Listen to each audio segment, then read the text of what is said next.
Hello, and welcome to another edition of No Lights Paranormal, where three nerdy paranormal investigators sit down and discuss spooky stories from the web. My name is Joe. I am the lead investigator. My name is Teresa, and I am the researcher. I'm Alex, the Baba Yaga enthusiast and the equipment setter upper. And they just got home from work. Yeah, literally, just walked in the door. So, yeah, another week at it. We got New Mexico this week. New Mexico, as some will call it. Yeah, I have no accent availability for the Spanish-speaking folks. Okay. I can't do it. You got some announcements? I do have some announcements. I have one very important announcement, actually. I just would like to ask every single one of our listeners to please keep our friend Brad, who is the designer of our logo, as well as a dear, dear friend and one of the original members of No Lights Paranormal in their thoughts and prayers or good vibes or whatever it is you have. He is dealing with something really, really awful right now. I don't want to say more than that, but please send all the good vibes you've got. We would appreciate that. Yes. Other than that, no, we're good. Don't forget to go to the Mansfield Reformatory over the weekend and, hang out, do your thing. Yeah, all righty. Well, that was short and quick and sweet. So, yeah, I mean, honestly, there's not a whole heap of paranormal happenings going on aside from Parapsychon. It's Parapsychon. Exactly, everybody's there. All right, so let's get into the stories then. There's another one going on. The only other one that I'm aware of is that the Historical Society is doing hang on. Yeah. Nailed it. You got this. Paracon. Penhurst. Oh, that's right, Paracon. So sorry. What's different? It's just Penhurst. different location. Let's say it. And then, of course, what I was talking about was the Fairfield County Infirmary in Lancaster, which is the 24th and the 25th. That's going to be a fun one, too, I think. Jessica Chovat Is Expedition X. awesome as hell. It's going to be a Paracon. Parapsychon? Oh, gotcha. One in Penhurst, sadly. So, Jessica, reach out, say hello. My husband has you on his list. You know what I'm talking about. Wow. We just went there, didn't we? We're ready. All right. So, this week's New Mexico.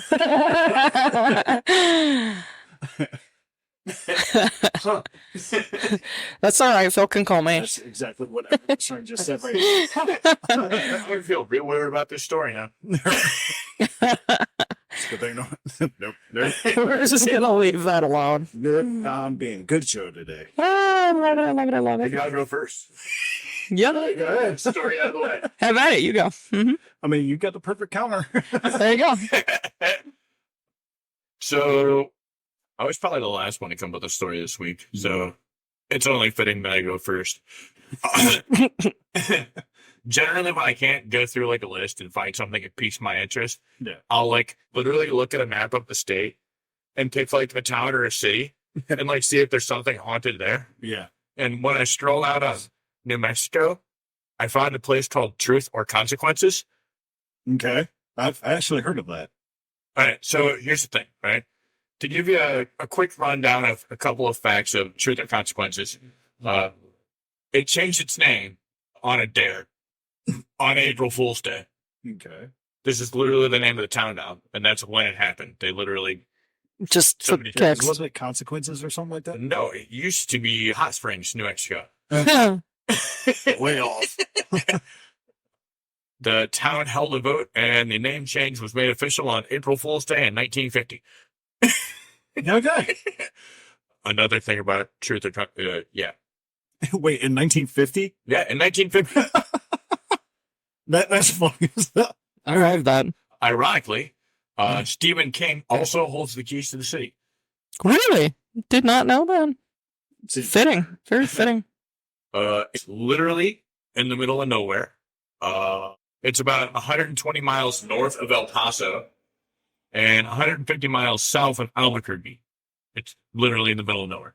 Okay. gravestones in the town face the wrong way. All of them. But is there a reason for that? Don't know geography. Or sunsets, sunrises. So cemetery tombstones usually faced outwards with the writing on them facing an access road or a path. This place is so ubiquitous, so common, that you don't notice until you drive through a cemetery where all the tombstones have their back to you. That's very interesting. So apparently even the dead deny you in Truth or Consequences. Well, I mean, so interestingly enough, back in the day, as I'm sure we're all aware, gravestones were supposed to face east, Right. obviously, and yeah, exactly, which is actually the direction that Jesus was supposed to come back from, et cetera, et cetera. And interestingly enough, this actually traces all the way back to ancient see the sun. I got that. That's nice. Anyway, ancient Egyptians and ancient Greeks. It dates clear back to that. So yeah. And with that, ironically enough, it is the first and only spaceport that you will find in the U.S. Virgin Galactic constructed a 30-mile less on time. Virgin Galactic constructed Spaceport America back in 2006. There have been 9 suborbital test launches done at the site. And it is, as you're aware, owned by Richard Branson, who, as you're aware, I don't know if he still does or was at some point that he owned Skinwalker Ranch. No, Yeah. Interesting fellow. I think he was the previous owner. I think it's somebody else now, but I know that he owned it at one point, and I think it was recent. So that said, Truth and Consequences, interesting place. Also has a Macau tour that is available for people to go on. Okay. The duration is between 2 and 3 hours. The itinerary is the Hot Springs Bathhouse. Yeah. I'm into it. Yeah. Hell yeah. Elephant Butt Lake State. Elephant Butt Lake State Park. Elephant Butt Lake. Yeah. Maybe Butte. B-U-T-T. That's Butte. That's Butte. I was like, you know what? Elephant butt sounds better than elephant feet. Elephant Butt State. Truth and Consequences at Butt Lake. I love that. Elephant buns. Real part. I love it. Yes. But what that did was that led me to look up the story of the Hot Springs Historic House. Cool. So, I'm so sorry. Brandon Fugel is the current owner of Skinwalker Ranch. okay, so Branson was the previous owner. Correct. Yeah. Sorry. So, native history, the hot springs of Truth or Consequences were here long before man. Will continue being responsible stewards of the springs long after. The native tribes didn't write history in books. They passed it down verbally. As recently as the 19th century, it is believed that the nearby Apache tribe and Warm Springs Apaches would frequent this area. It was a sacred, neutral healing ground site. Opposed tribes at war would tend to their wounds in this place, and weapons were not allowed during these healing timeouts. That's kind of awesome. Yeah. Apaches were like, you know what? Time out, bro. And Apaches of all the tribes, the Apaches were one of the most well-known, absolutely brutal war-making tribes. And they're like, hey, you over there, you over there. Yeah. You're both in time. That's kind of phenomenal. So apparently Lee and Sylvia Forstner bought the property in 1988 and opened the world's first and only youth hostel with Riverside Hot Springs Baths in 1990. Lee and Sylvia became friends with the famous Geronimo's great-great-grandson, Harlan Geronimo. Geronimo's grandson shared a verbal history that was passed on to him that Geronimo was once a guest of Chief Victorio in the area, and he spent one of the most peaceful years of his life at the hot springs. So ironically enough, I don't understand really like how it came to be that there are known Apache hauntings in the area, unless I don't know, like it's weird, right? Because like churches, for instance, Mm-hmm. we know there are like haunted churches, so I guess a peaceful area would be just as I think I would. just as haunted as a. I guess I was just going to say not necessarily a peaceful thing, but if they literally saw it as a holy ground, a natural healing, then I can understand how maybe like medicine men or spiritualists would potentially stick around. Well, not only that, but I mean, even though it's a peace, time out place, you're not always at peace when you go into it. Facts. So, I mean, there's many reasons. And if it was healing springs, then it's entirely possible that people who were caught in battles or people who were injured while hunting were taken there to, quote unquote, heal. Yeah. So, yeah. Yeah, there's many reasons. But that said, so the area itself it blew up. It's kind of a ghost town now, but it blew up originally because of the miners. Yeah. And coming into the area, it originated as a tent city. Yeah. With complete with your brothels and your bars and The whole nine, yeah. the whole nine. Good times. Good times. And it just so happened that it has natural hot springs. Yeah. That literally like they rock up to like 104 degrees. So they made Perfect. so they literally just made bathhouses. Only they were natural bathhouses. Other than that, there's really not really that much more to it. I just found it interesting. There are, go ahead, Joe. You gotta finish. I mean, there are, like I said, known Apache hauntings in the area. People hear miners as well in the area. Okay. What kind of rocks does it say is in the area? Hard telling. Being a New Mexico desert, I would assume probably a lot of like sandstone. Mm-hmm. Isn't that one of the zones that harbors bad juju or anything really? Not just bad juju? I mean, that and generally, like with hot springs, like the reality of the matter is hot springs create their own like minerals. You know what I mean? It's not generally just like a pool of water that's just like. Well, yeah, I mean, for starters, they're heated by underground volcanic activity. Hallucinations. And I hate it. Which is actually really interesting you say that because there are a lot of different gases that are released in volcanic activity that can, in fact, like, I mean, hell, CO2, for example, too much CO2 in the air is going to cause you to, like, see shit. And to be fair, without being in the area, I couldn't tell you, like, one way or the other. Because it seems like, from what I was reading, that it's kind of like spring fed. Okay. But also, like, there's a river that kind of runs to it. So I couldn't really tell you like how much it was like volcanic and how, but clearly at least the couple of pools that are in the area that are heated have some volcanic activity. Or maybe even upstream. Yeah. So I don't know how much of that. I don't know how much of that would dilute it is all I'm saying. Well, you know what I mean? Yeah, no, I get what you mean. I don't know if it would.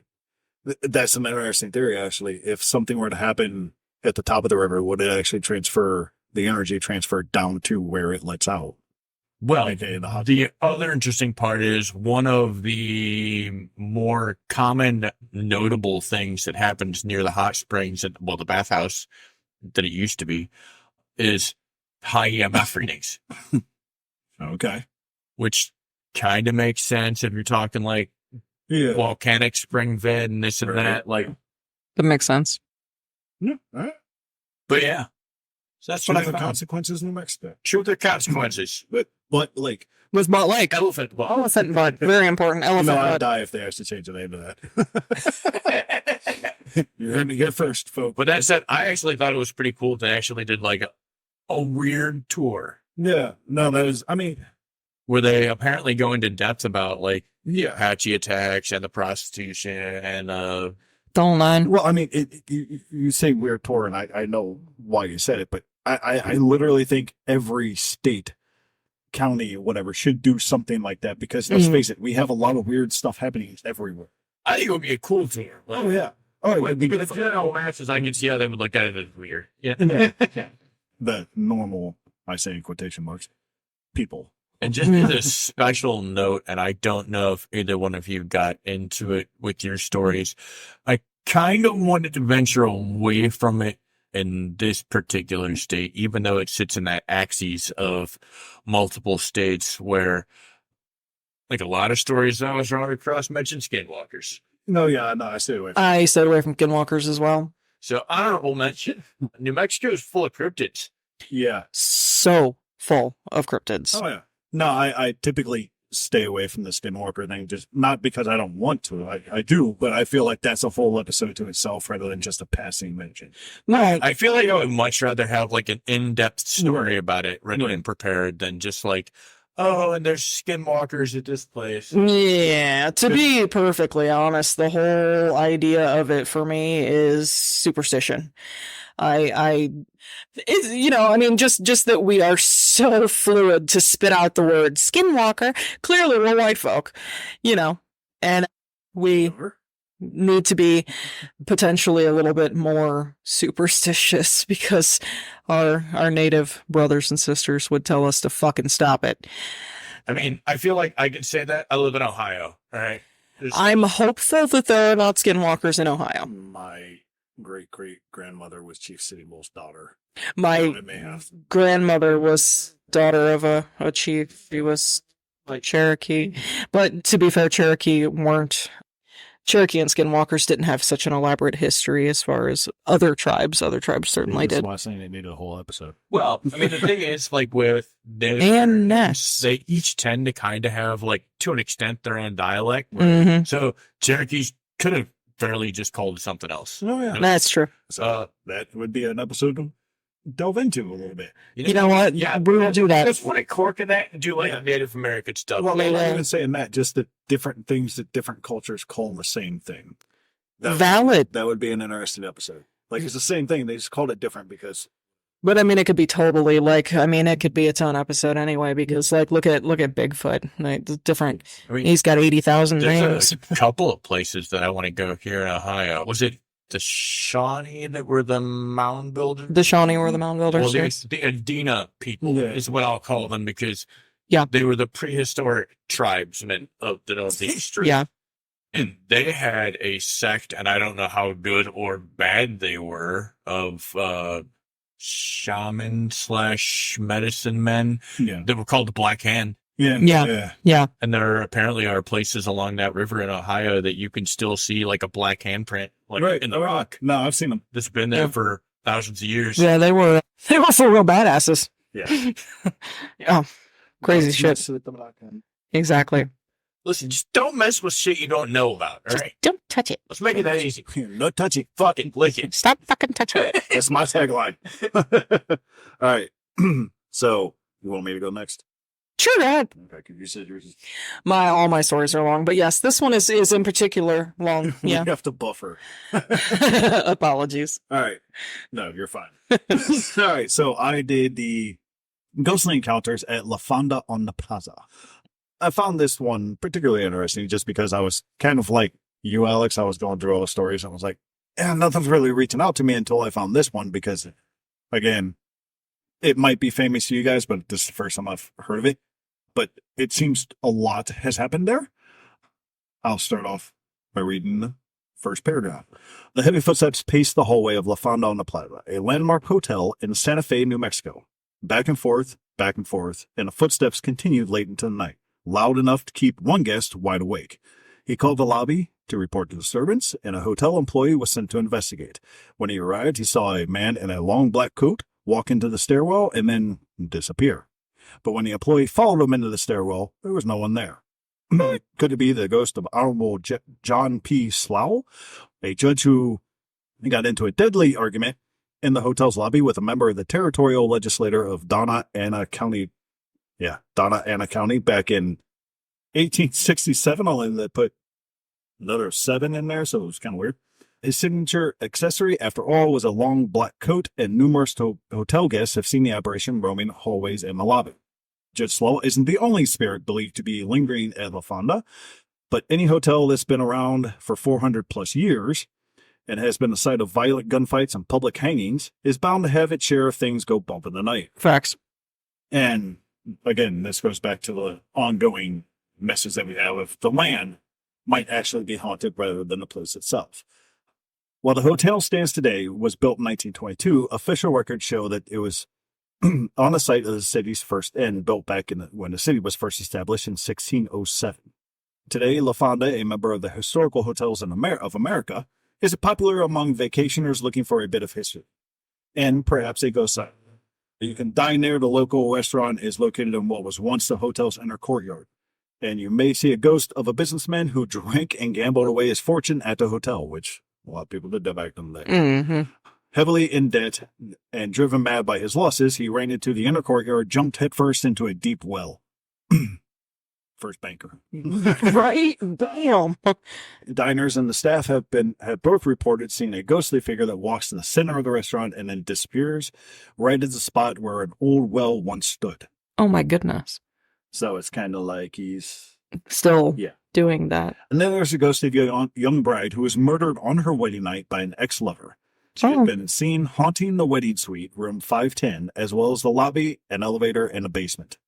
Why she was in the basement? Don't know. Yeah, right. You may hear other ghostly encounters at Wafana, and the ghost of a cowboy haunting the ghost of a cowboy haunting the bar, or a housekeeper who saw the outline of someone lying under the covers in the bed of an unoccupied room, only to find there was no one there when she pulled the covers back.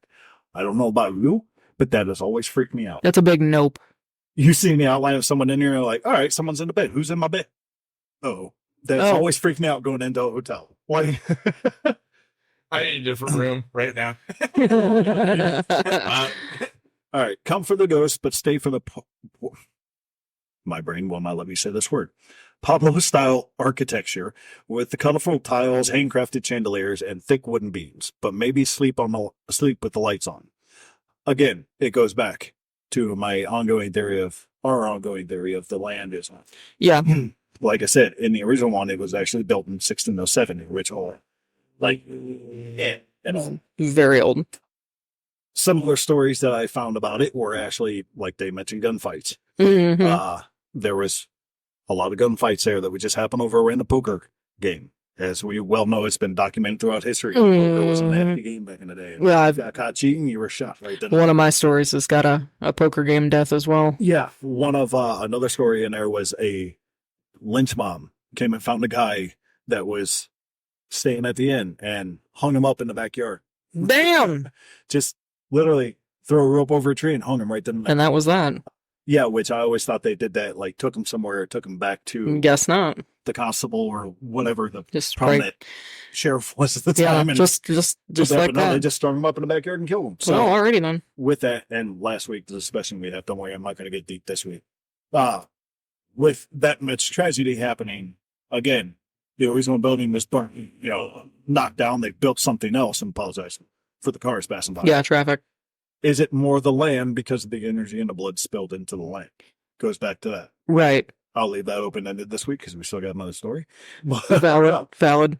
But I just found that interesting because that kind of proves the point a little bit. So Yeah, no, I get that. And I agree with you on that one. But yeah, I went short and sweet this week because I took up a lot of time last week. So No big thing. story. No big thing. So guess that leaves me. I went a little crazy, as I usually do. I don't believe you. Right? Proof is in the pudding. S- The last 25 minutes she calls. or 40, who knows? So I am covering a little place in Cimarron, New Mexico called the St. James Hotel. It was originally built by a man named Henry Lambert in 1872, and originally it was called Lambert's Inn, obviously, because he built it. So it was a saloon and a restaurant and 33 rooms. And over Cimarron's wilder days, this place witnessed at least 26 murders Wow. in the building. How many days? Well, it had been open for a long, long time. It's been open since 1872. Oh, Yes. I thought you said 26 murders in 26 days. I'm like, damn. But just in Wild West days, it witnessed at least 26 recorded murders. They believe there were quite a few more than that just simply weren't recorded. I got you. That's like a fledge. Right. So the wild of the early American West definitely has left its mark on the St. James, and that is to attest by the numerous bullet holes in the double thick copper covered main dining room ceiling.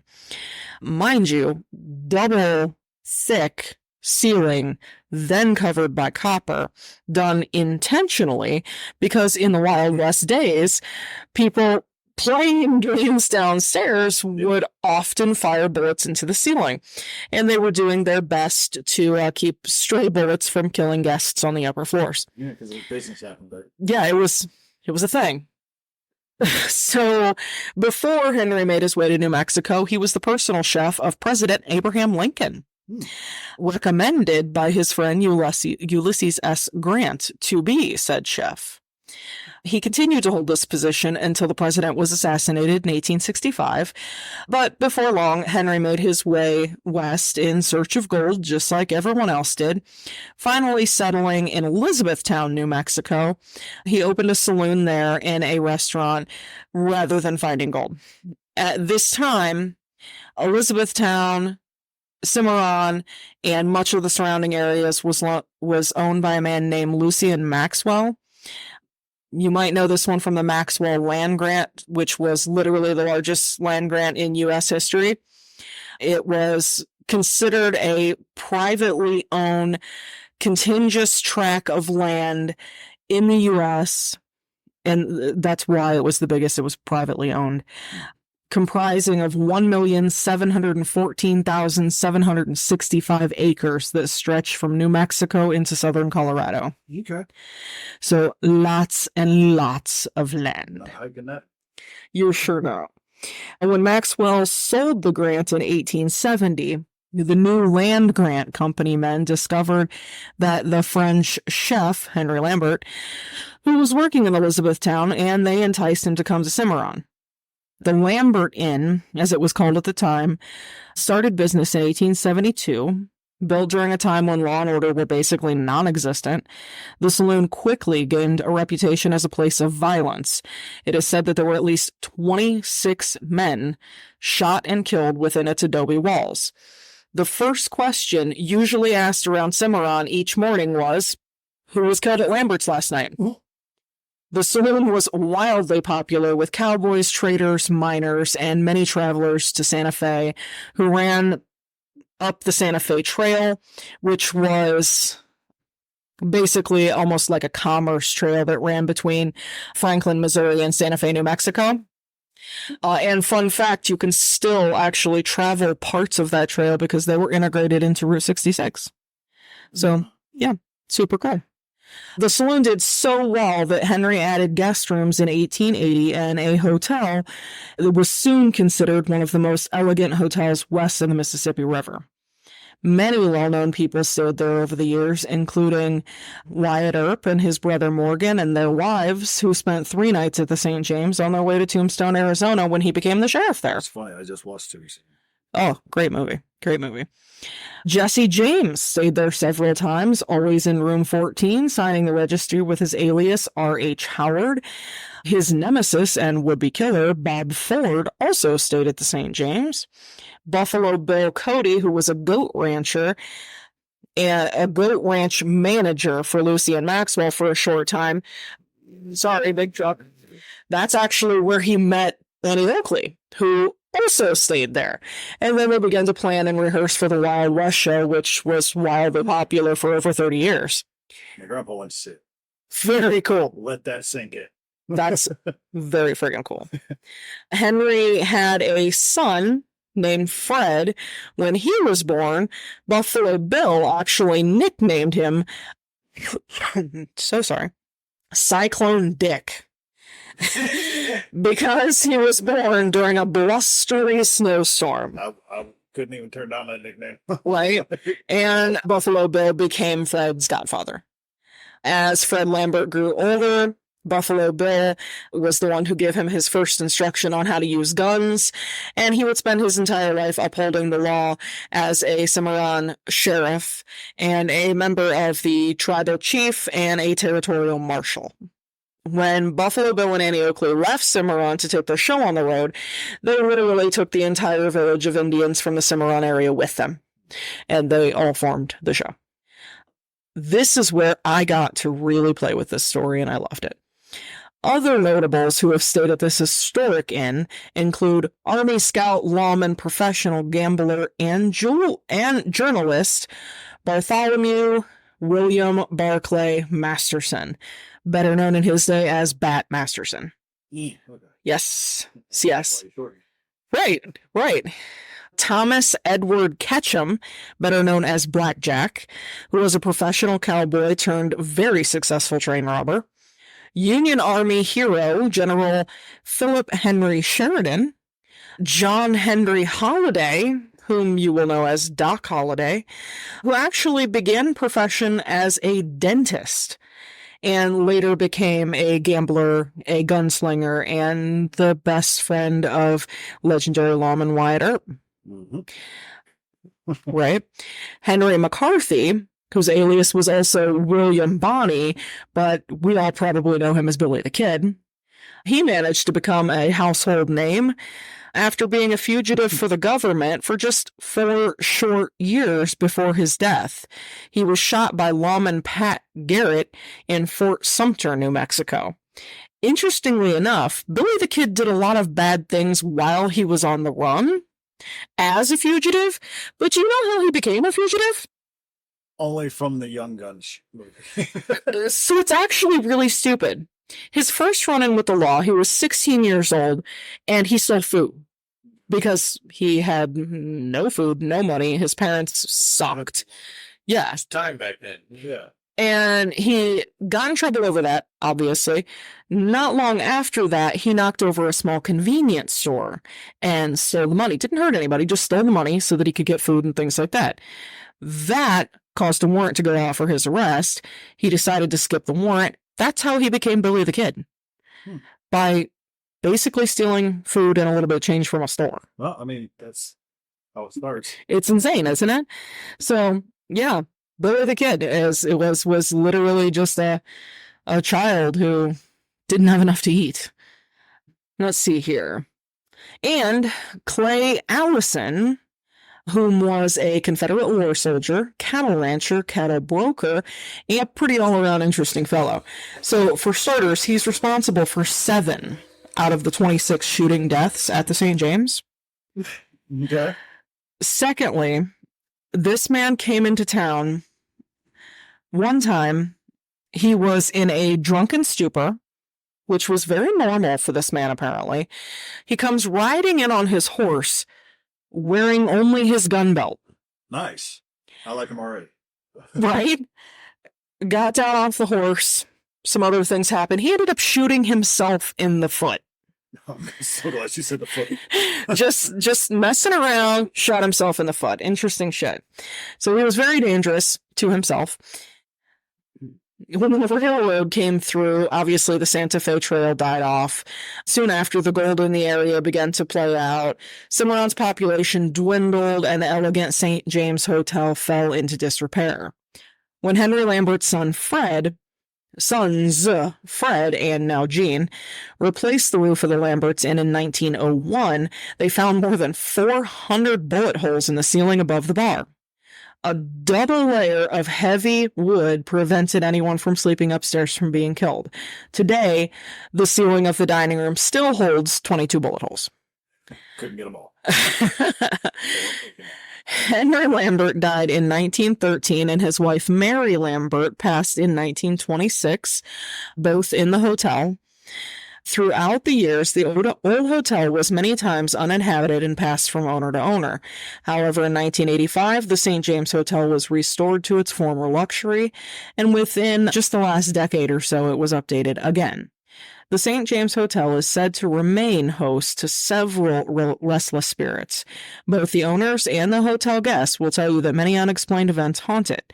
Several psychics have visited the hotel and specifically identified 3 spirits and many others who pass through to relive their experiences.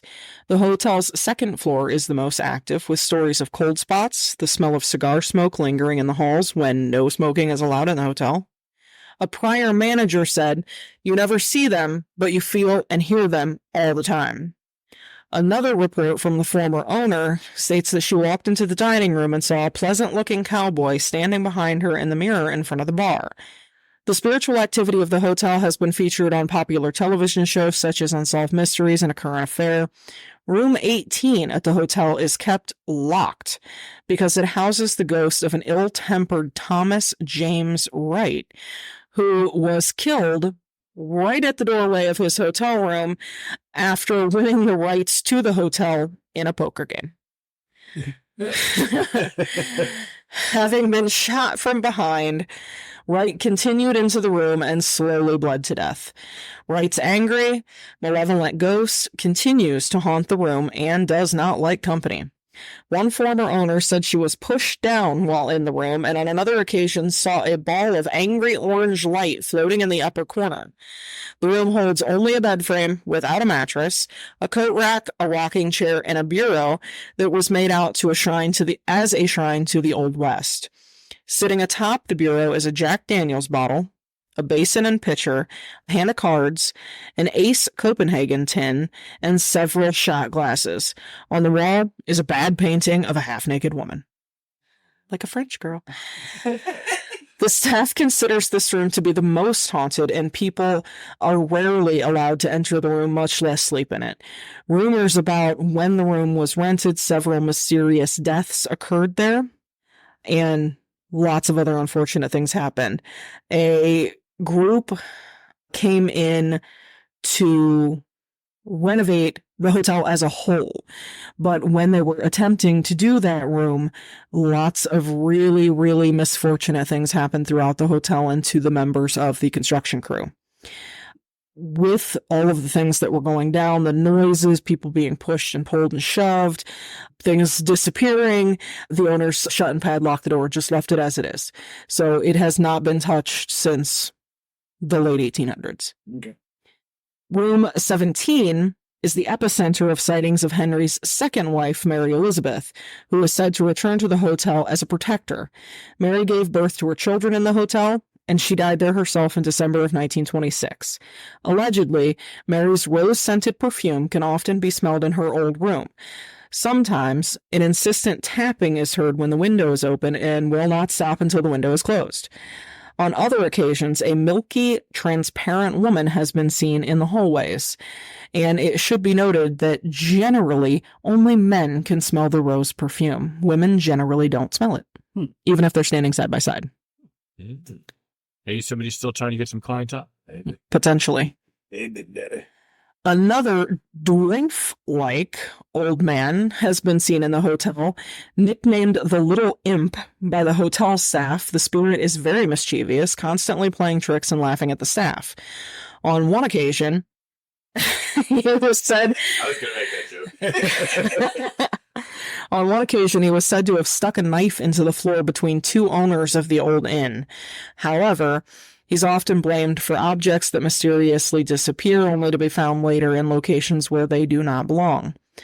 Other unknown entities, basically meaning we don't know their names, are said to roam the hotel, creating a host of paranormal activities. Staff reports that items are constantly falling off walls and shelves. Electrical equipment at the front desk behaves unpredictably. Others have reported cold spots throughout the historic inn, lights that seemingly turn on and off by themselves, feelings of being watched by unseen eyes, and cameras that cease to work inside the hotel, strangely return to normal after you leave the St. James. There is so much more. How much do you want to hear? I think that'd be a proper question of how much time we got. But we're at 42 minutes. Nice. So let me see what I can do here. She's like, half an hour. I have at least a half an hour. Got 8 minutes. Cody Mutz, a college student who has worked summers at the hotel, reported that in 2022, as he was working at the front desk, he heard a high-pitched shriek coming from the far corner of the lobby. He looked up abruptly from his work and was dumbfounded to see absolutely nothing on the other side of the room. Quickly looking around, his eyes rested on 3 other guests who were mingling at the other side of the lobby, and they hadn't heard the loud scream at all and were completely unfazed. The hotel features 13 historic rooms named for the famous and infamous people who once stayed there. An annex was also added to the hotel that houses an additional 10 rooms. The hotel retains its historic ambiance with antique chandeliers, velvet drapes, thick carpets covering its old wooden floors, brocade wallpaper, and many of the hotel's original furnishings. There are no phones, radios, or televisions in the 14 rooms in the main hotel. However, the 10-room annex has all the amenities of a modern hotel. The old saloon, which is now used as the hotel's dining room, still holds the original antique bar as well as the 22 bullet holes in the pressed tin ceiling. It's so cool, actually. In the hotel's hallway is a plaque that commemorates Clay Allison and the roster of the 19 men he's said to have killed. There we go. As well, so 7 of the ones in that hotel were his, but 19 in total throughout his career as a gunslinger. As well as photographs of many famous guests who have stayed at the historic inn. Also in the hallway is the original headstone of Parson Franklin J. Tolby, a beloved minister from Cimarron who was killed during the Colfax County War. It goes on to talk about deer heads and a buffalo that was stuffed and gifted to the hotel, etc., etc., etc. And then it goes on, it says, there was a person said the first night they stayed in the Zane Gray room, and as they were getting ready to take a shower, noticed a small mirror hanging on the wall was rocking back and forth. Tried to ignore it, but the clicking sound it was making with its rocking persisted. Finally, said person walked over to the mirror, felt the wall to see if it was vibrating. It was not. Says, I then looked into the mirror to see if I might see the reflection of something other than myself. Nope, nothing but me. Then I touched the mirror on the lower corner, holding it to the wall. Before slowly taking my finger off, the rocking stopped. Before going to the shower, I looked in the mirror and said out loud with a smile on my face, "What's the matter? Are you tired of playing?" Oh, this. And the mirror started clicking again. You can't never ask that. Over the next few months, I had several opportunities to stay at the St. James. In fact, I would plan my trips so that loud stuff. So that the Cimarron area would be my last stop, and I always stayed in the Zane Gray room. However, nothing else happened, and then it turned out to be his last stay there, etc., etc. And then there's some interesting stories about the poker table. One night, headed to bed early, happened to be in Colorado the next morning, needed to get an early start in order to get back to my home in Rio Rancho, New Mexico the next night. However, I was having trouble getting to sleep, and as I tossed and turned, I began to hear the sounds of people talking down the hall. It was odd, as I was the only guest in the hotel that night. As I listened to the voices, it sounded as if they were calling poker games such as Joker's Wild or Jacks or Better to Open. Curious, I got up, pulled on my pants, opened the door, and looked down the hall. There in the corridor was a lady in a bright red, ruffled 19th century period dress, looking a little annoyed. She was holding a round serving tray. I went back into my room thinking that this might be my chance to play some cards in the circular room, and that I've always wondered about, so I put on a shirt, went back out, walked down the hallway to the poker room. When I poked my head in, 3 men, all in period dress, were playing poker. One of them asked if I wanted in, to which I responded, "What are the stakes?" $20 ante, he replied. Unfortunately, all I had with me was a $20 bill and a company credit card, so I had to decline. I went back to my room and went to sleep. When I got up at 5:30 a.m., I got my stuff together, walked down the hall, looked back into the poker room. It was spotless. No empty bottles. Jesus. No empty bottles, no cigarette butts, not even a dirty glass. I went downstairs to the front desk to check out, and I asked the clerk, "Were there any big winners last night?" "What do you mean?" she replied. "The guys playing poker upstairs last night." Shaking her head, she said, "Mr. Jenkins, I've been here all night, and you were the only one upstairs." I stood there speechless, feeling as though I had just been hit over the head, and then I simply walked away, left the hotel, and have never had an opportunity to return. All right. So Okay. I kind of want to go. But I know, right? I don't even know how to play poker, but I'll try it. Yeah, let's do it. Fuck it. I mean, I'll take, $50. I mean, now that we know what the ante is, yeah. Yeah. Right. Just think about it. If you would actually got to sit down and play poker with ghosts, That'd be friggin' awesome, right? what do they play with? I don't even know.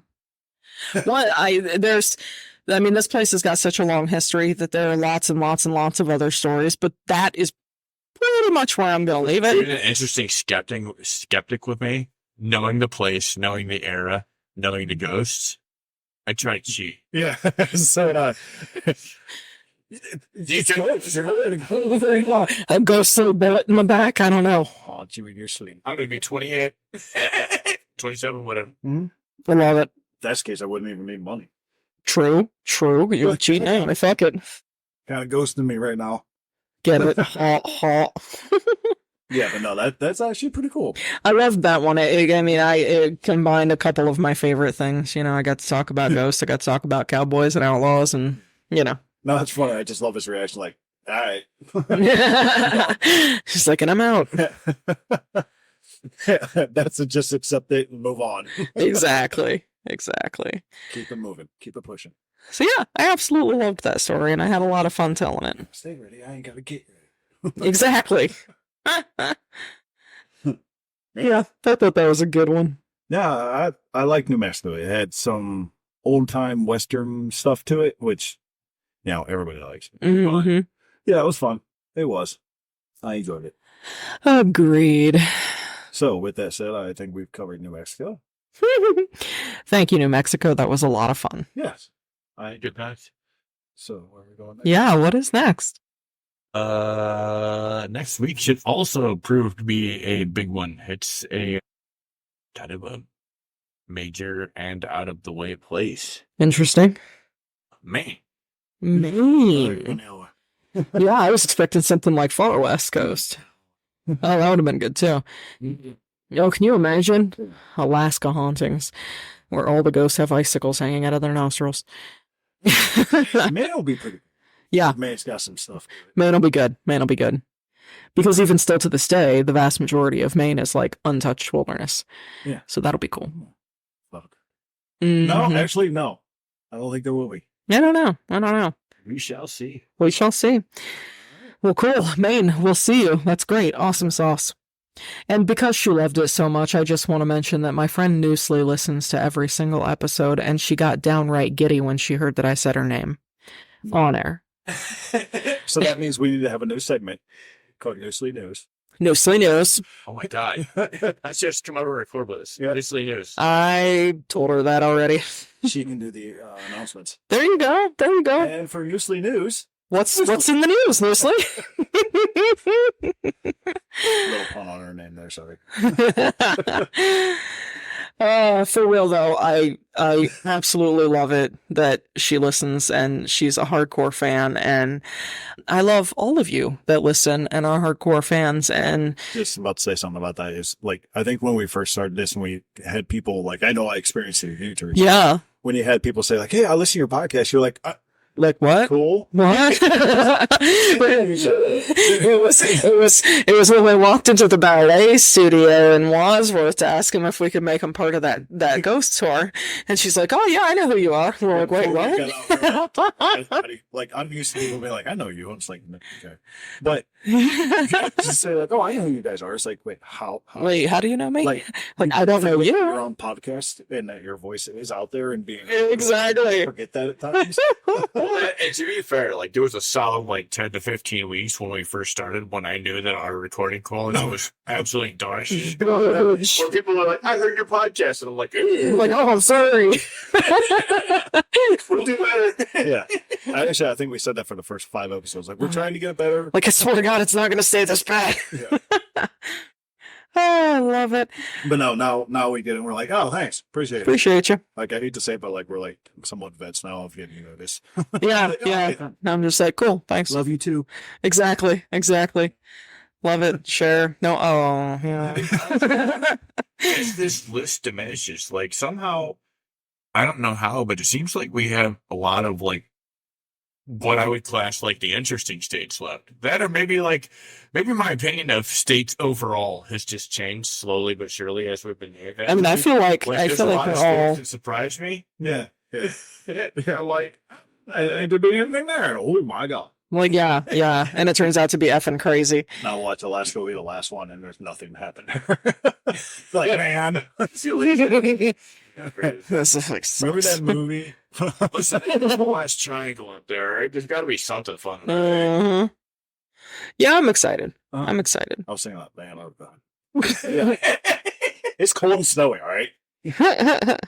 One is just above the equator. The other one is below it. Either way, again, New Mexico, you did not disappoint. No. Not at all. Not at all. So yeah, extremely awesome, guys. Thank you so very much for listening to us blather. I really would love to hear, your stories. I actually love it. Oh God, I love it. I love it so much. I really I feel very family oriented about the paranormal society as a whole. And I like you all. I thought you were going to go somewhere else. I was going to make a joke, but you didn't, so I can't. See? It's fine. I didn't know where it was going. That's okay. That's okay. So the point of the story is I love you all, and I want to hear your stories as well. And baby otters are the cutest thing in the world. I'm sorry, I just flipped past one on Facebook. So make sure that you send us your stories and your questions and your comments and everything else you can think of and otter pictures to No Lights Paranormal on Facebook. NoLightsParanormal@gmail.com is how you get a hold of us. We are also available on X at No Lights Para. That's Para. And I think that's all. And I swear to God, we're still working on the website. All right. Well, deuces, New Mexico. Man, we'll see you next week. But don't fuck with the Baba Yaga. Love you. Petty.